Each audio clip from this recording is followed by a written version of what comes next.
He was 21 years old and knee-deep in the dense grass of a small Vietnamese field when he came face to face with the terrifying unpredictability of war. Colin Luther Powell, barely more than a junior officer at the time, had to make a decision in a matter of seconds, a decision that could easily end his life or save someone else's. Eyeing the distant tree line, he signaled to the soldiers under his command to fan out, even as he could feel his heart thumping so hard it might leap from his chest. The humidity was suffocating, the tension razor sharp.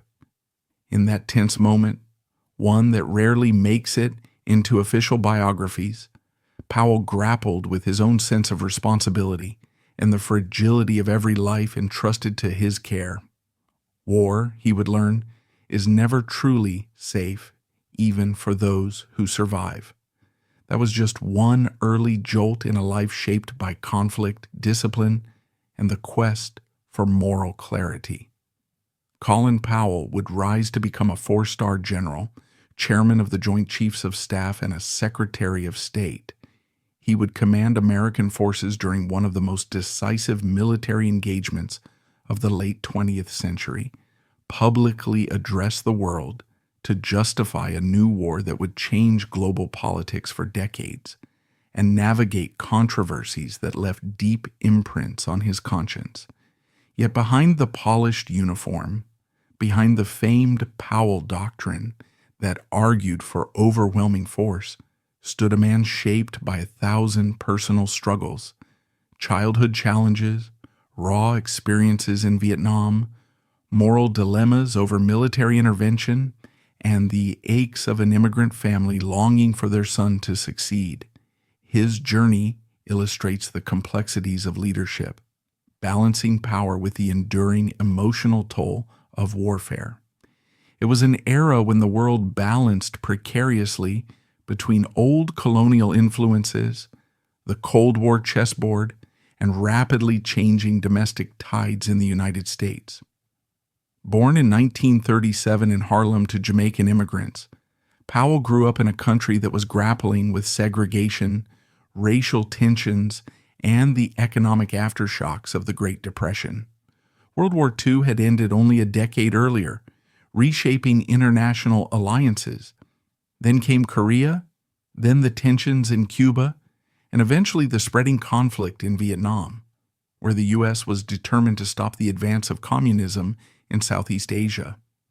It was in this tinderbox of global geopolitics that Powell discovered his calling in the U.S. Army. The military was not just a profession. It offered a path out of the Bronx, and it came with the promise, though not always fulfilled, of equal treatment irrespective of one's background or skin color. His parents, Luther and Maud Powell, had arrived from Jamaica with little money but enormous hopes. They believed that education and hard work could pave the way for their children. Powell, however, was no academic standout during his early years at the City College of New York. While his parents dreamed that he might someday become a dentist or a lawyer, he found little spark in his coursework. Instead, he was drawn to the Reserve Officers Training Corps, ROTC. There, amid the discipline of drill and ceremony, he found the camaraderie and focus he had never experienced in any classroom. His commanding officers recognized in him a calm under pressure, a sense of humor that could diffuse tension, and a gift for leadership that came naturally. Eventually, Powell graduated from City College in 1958, was commissioned as a second lieutenant in the U.S. Army, and set out on a career path that would take him to both moral and literal front lines. When he first arrived in Vietnam in 1962, he was an eager young advisor helping to train the South Vietnamese Army. The country was boiling with insurgent threats, and American advisors faced not just hidden Viet Cong ambushes, but also political complexities far outside their control. At one point, Powell's responsibilities involved moving through remote hamlets, trying to win the confidence of local populations while teaching South Vietnamese soldiers American tactics. It was a delicate balance, The local civilians often distrusted foreigners, the Viet Cong blended into the environment, and the chain of command back in Washington was under increasing pressure to show progress. For Powell, these early months were a baptism by fire, literally so on some days when mortar rounds rained down unexpectedly. He returned to Vietnam for a second tour in 1968, this time amid a drastically escalated war. The Tet Offensive that year had shattered American illusions of quick victory. Morale was strained. The politics of the conflict had seeped into living rooms across the U.S. through nightly television broadcasts.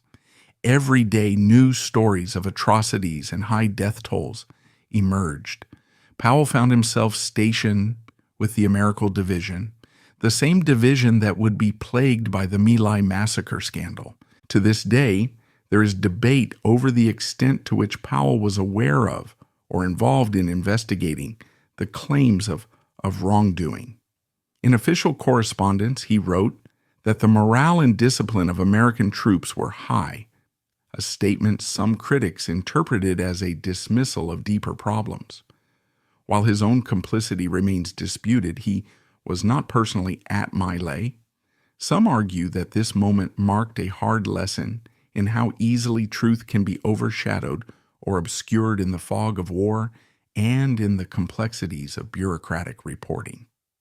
During this second tour, Powell survived a harrowing helicopter crash that nearly claimed his life.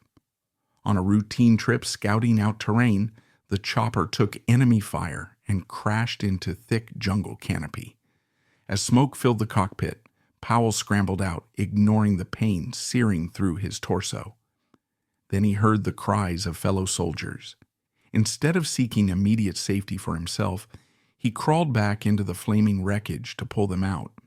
He saved several men that day, an act that earned him the soldier's medal. More than medals or recognition, that moment encapsulated the fierce loyalty Powell felt toward his men, a loyalty that would become a hallmark of his leadership style. For him, rank was only meaningful if accompanied by responsibility for the welfare of those who served under him. Yet Vietnam also left emotional scars, and not just for Powell. Like so many of his generation, he saw friends and comrades wounded or killed in a conflict that ultimately ended without a clear American victory. He later reflected that the war taught him caution about deploying military force without clear objectives and public support, a lesson that would eventually form the foundation of what the world came to know as the Powell Doctrine. This principle argued that the U.S. should only engage militarily if its national security interests were clearly at stake, if overwhelming force could be applied to ensure decisive victory, and if there were strong public support. This doctrine was a reaction to the slow, grueling, and politically divisive quagmire of Vietnam, shaped by the anguish of losing men in battles that seemed unwinnable under ambiguous objectives. In the early 1970s, Powell's career followed a unique track. He completed advanced training and was chosen for prestigious assignments, including a White House fellowship under President Richard Nixon. The fellowship exposed him to the upper echelons of power in Washington, and he quickly grasped how politics, media, and diplomacy converge with military affairs at the highest level. Colleagues noted his calm demeanor even when confronted with the turbulence of Watergate-era intrigue. Although he seldom voiced overt political opinions, he displayed a keen understanding of how events in Southeast Asia were shaping public trust in government. Those who worked alongside Powell often remarked on his ability to observe and absorb the strategic interplay of government agencies without being consumed by personal ambition or cynical detachment. Over the following decades, Powell's ascent was swift yet methodical. He served in South Korea, Germany, and stateside at the Pentagon in various staff roles, honing his leadership philosophy. In 1987, he became National Security Advisor to President Ronald Reagan, stepping into the position at a time when the Cold War was at a critical juncture. The Soviets were engaged in arms control talks, and the specter of nuclear confrontation still loomed large over the planet. Powell's approach was measured. He believed in American strength as a deterrent, but was cautious about risking open conflict. He was known to weigh scenarios meticulously, often asking subordinates for data that might challenge his initial assumptions. He once commented, "Avoid having your ego so close to your position that when your position falls, your ego goes with it," a reflection of the pragmatic humility that would characterize his decision-making. Then came the Persian Gulf War. Appointed as chairman of the Joint Chiefs of Staff under President George H.W. Bush, Powell was at the pinnacle of military leadership. In 1990, Saddam Hussein's Iraq invaded Kuwait, threatening not only the sovereignty of a small nation, but also the stability of the oil-rich region. The U.S.-led coalition rapidly formed. Powell and Secretary of Defense Dick Cheney worked closely on a plan to expel Iraqi forces from Kuwait. Drawing on lessons from Vietnam, Powell insisted on a clear objective: liberate Kuwait, and a massive buildup of forces to ensure a swift victory. The success of Operation Desert Storm in early 1991 stunned the world. Images of cruise missiles lighting up the night sky over Baghdad and columns of retreating Iraqi tanks destroyed on the highway of death showed the stark, destructive power of modern warfare. Powell's steady demeanor in press conferences and his direct, no-nonsense manner lent an aura of confidence that contrasted with America's post-Vietnam hesitation. Many Americans saw him as a hero, and his popularity soared. Some even suggested he run for president. But behind the victorious facade, Powell was keenly aware of how easily public opinion could shift. He had seen it happen in Vietnam, and he understood that every success in war still came wrapped in human cost. Allied casualties were relatively low compared to past conflicts, but lives were still lost, and thousands of Iraqi civilians perished. The coalition stopped short of toppling Saddam Hussein, a choice that would be debated for years. Powell believed that the war's limited objective, driving Iraq out of Kuwait, had been met. Any further push would have lacked clear international consensus and risked a deeper quagmire. In private, Powell grappled with the emotional aftermath of seeing a once strong Iraqi army decimated and the widespread destruction inflicted on the region. Though he rarely spoke of it publicly, close associates noted that Powell was never one to celebrate a military victory with unbridled enthusiasm. He revered discipline, planning, and the chain of command, but he also carried within him the lingering memory of fallen friends and the haunting images of civilians caught in the crossfire. He often called on policymakers to exhaust diplomatic avenues before resorting to arms, reflecting a weariness that likely had its roots in the muddy fields of Vietnam. The Persian Gulf War elevated Powell into the public consciousness in a way few military leaders ever experience. He became emblematic of competence, integrity, and a certain moral steadiness.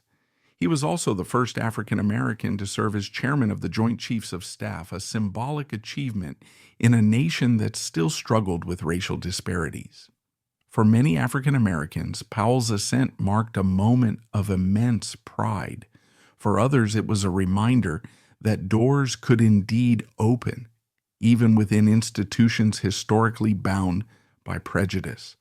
Powell acknowledged the significance of his role, but he often downplayed the focus on his race. He saw himself as an American soldier first, loyal to the Constitution above all else. Yet popularity can be a precarious gift. By the mid-1990s, there was continuous speculation about whether Powell would run for president. His moderate views and public appeals seemed capable of bridging the gap between the two major parties. But Powell ultimately decided against it, citing his lack of passion for political life and a desire for a more private existence. Some speculated that he had no interest in the bare-knuckle conflicts of electoral politics, especially after witnessing the relentless scrutiny his colleagues endured. Others believed he sensed the enormous pressure that would come with being a trailblazing African-American candidate for the highest office in the land. In either case, Powell's refusal only added to his mystique, painting him as a reluctant hero who shunned the limelight in favor of service. When George W. Bush assumed the presidency in January 2001, he selected Powell as Secretary of State, a move widely applauded. Powell arrived at the State Department as a battle-tested figure who promised diplomatic pragmatism and a thorough understanding of military realities. Initially, his focus was on revitalizing relationships with allies and working on a host of international challenges. But everything changed on September 11th, 2001, when terrorists struck the World Trade Center and the Pentagon. Powell was immediately thrust into the center of crisis management. As the U.S. prepared for a war in Afghanistan against al-Qaeda and the Taliban government that sheltered them, Powell worked to build a broad international coalition, again reflecting his conviction that unilateral actions often breed more complications than they solve. In the wake of September 11th, the Bush administration turned its gaze toward Iraq and Saddam Hussein. Claims surfaced that the Iraqi regime possessed weapons of mass destruction and could pass them to terrorists. Powell, who had once cautioned against toppling Saddam in 1991, found himself in an agonizing position. On the one hand, he believed that dictators who violated international norms should be held accountable. On the other hand, he was deeply aware of the perils of war and the importance of credible intelligence. Ultimately, Powell presented the U.S. case for military intervention in Iraq to the United Nations Security Council in February 2003. Holding up a small vial as a visual aid, he described evidence, later discredited, of Iraq's alleged WMD programs. For many Americans, that moment was the culminating proof that war with Iraq was justified. Powell's reputation for integrity lent enormous weight to the administration's claims. But as subsequent investigations revealed, much of the intelligence Powell presented was flawed or outright false. Powell would later describe his testimony as a blot on his record that he would forever regret. Friends and foes alike questioned whether Powell had been too trusting of CIA data or whether his sense of duty to the administration overrode his skepticism. In private, he confided that he had vigorously challenged some aspects of the intelligence behind closed doors. Yet ultimately he stood before the world on behalf of the president, stating the case that Saddam had to be removed. Once the war began, American troops quickly toppled Saddam's regime, but the aftermath in Iraq devolved into a prolonged insurgency, sectarian violence, and instability that cost countless Iraqi lives and thousands of American casualties. Powell found himself in the position of defending a war that looked increasingly like the fiasco he had once warned against in Vietnam, a conflict without clear planning for the day after. Though he attempted to maintain a united front publicly, those close to him witnessed a man torn between loyalty, regret, and sorrow for the human cost. In 2004, Powell announced his resignation as Secretary of State. Some saw it as a quiet exit from an administration that had steered a course he found both morally and strategically questionable. Amid these controversies, it's important to consider the personal toll on Powell. His wife Alma and their children had long endured the demands of his public service, lengthy deployments, periods of heightened threats, and the constant glare of media attention. By all accounts, Alma played a stabilizing role, providing a loving home environment that allowed Powell to recharge. Yet the weight he carried sometimes manifested in late-night moments of introspection. Friends who visited the Powells occasionally glimpsed a more vulnerable side of the general, stories of nightmares about Vietnam, or frustrations over bureaucratic fights in Washington. Though he rarely showed it outwardly, the emotional burdens accumulated over decades in uniform and government offices had etched themselves into his psyche. The controversies did not end with Iraq. As the post-invasion chaos persisted, critics asked how Powell, the architect of the Powell Doctrine, could have stood by and watched the administration embark on a war whose justifications later fell apart. Some described him as tragically loyal. Others believed he should have resigned in protest. Powell, for his part, owned the responsibility for his UN speech, calling it a painful lesson in the importance of verifying intelligence and challenging assumptions, no matter the pressure. This period brought a relentless storm of public debate over his legacy. Could he remain the wise, principled leader from the Gulf War era, or had he tarnished that image irreparably? Historians continue to wrestle with that question. As time passed and more details emerged, some saw Powell as a figure who was outmaneuvered by hawkish colleagues within the administration. Others contended that he was fully aware that the evidence against Saddam Hussein was shaky, yet he prioritized the unity of the administration over his own doubts. The truth, as in so many historical debates, is likely more complicated, rooted in Powell's sense of duty, the urgent post-9/11 climate, and intelligence failures that overshadowed caution. Still, Powell's significance in American and global military thought remains profound. His experiences in Vietnam informed how future conflicts should be approached, and the Gulf War showcased how overwhelming force and coalition building could end aggression quickly, if one accepts that such outcomes come with immense destruction. Moreover, his personal journey symbolized an African-American son of immigrants achieving the highest ranks in a system that had long marginalized people of color. For better or worse, his voice on international policy shaped early 21st century geopolitics. One might argue that if Powell had been more forceful in his objections, the outcome in Iraq might have differed. Yet it's equally plausible that the momentum for war was already unstoppable. When he finally stepped away from the corridors of power, Powell devoted himself to speaking engagements, educational causes, and philanthropic work. He often highlighted the importance of youth development, focusing on how discipline, mentorship, and clear opportunities can guide disadvantaged kids, just as ROTC had done for him. He joined various boards, authored a memoir, and occasionally offered commentary on political matters, sometimes surprising observers with stances that leaned toward compromise over partisan rancor. The passage of time also allowed him to address publicly, in more nuanced terms, the heartbreak and regret he carried over the Iraq War. He lived long enough to see the U.S. elect its first black president, Barack Obama, and served as a kind of elder statesman who was broadly respected, even by those who sharply disagreed with some of his choices.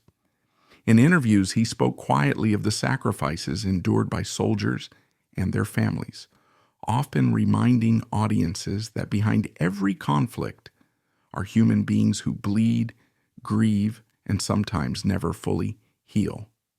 A repeated theme in his reflections was the essential moral responsibility that comes with leadership, the duty not just to command, but to consider the human cost of every order given. One little-known story from Powell's post-military life involves a private visit to a veterans hospital. He arrived unannounced, walking through the wards, stopping by the bedsides of service members recovering from injuries sustained in Iraq and Afghanistan. Staff and patients alike were caught off guard. Powell offered few words, but he listened. He asked about their families, their hometowns, and their hopes for the future. Sometimes he would simply pat a soldier's shoulder or exchange a knowing glance. He left no press release, no entourage. A nurse who was there recalled how Powell, by then, in his late 60s, took nearly an hour to speak to a double amputee who was wrestling with both physical and emotional trauma. The nurse remembered seeing tears glistening in the general's eyes by the end of that conversation. It was a stark reminder of the human dimension behind his many government roles. Colin Powell passed away on October 18, 2021, at the age of 84 due to complications from COVID-19, amid underlying health challenges. Tributes poured in from across the political spectrum, lauding him as a trailblazer, a soldier's soldier, and a public servant dedicated to the nation. Yet the shadows of controversies were not forgotten. In death, as in life, Powell's legacy encompassed both admiration and pointed questions about war, intelligence, and accountability. He leaves behind a complex tapestry of lessons. His life demonstrates how an individual can rise through the ranks of an institution sometimes slow to change, eventually attaining a position of enormous influence. He symbolizes the promise and pitfalls of authority in a democracy, how an informed and decisive leader can command victory in one war and then stumble or be led astray in the next.